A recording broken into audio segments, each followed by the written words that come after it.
My name is Haim Abrevaya. My wife Clara Abrevaya and I moved into this house about 25 years ago. Always thought doing some renovation and increasing the space, but it just we were able to do it very recently. Our dream was a Spanish colonial revival architecture. You say, why Spanish colonial? We are from Istanbul, Turkey, but our ancestors are from Spain. So that's why we were very enthusiastic about the Spanish colonial design. I mean, we thought about the many options, who to work with, and we ended up with Airoom, which was a very good choice. The first person we met from Airoom was Jack Klein, and Jack Klein is a very friendly person. He came to our house, introduced us to the project, gave us some very creative ideas. Then we started the project. Jack's brother Max was instrumental in helping us design the external look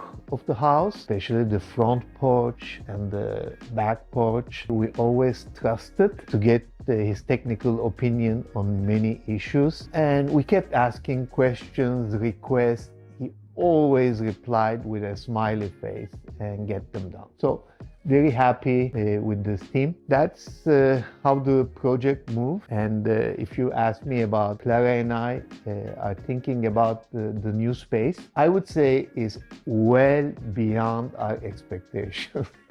To the extent that we're happy we are here, and we said, oh, okay, it's time to retire because we have such a beautiful house. We have to enjoy it moment by moment. Both Clara and I retired from our full-time jobs, really enjoying every moment in this new house.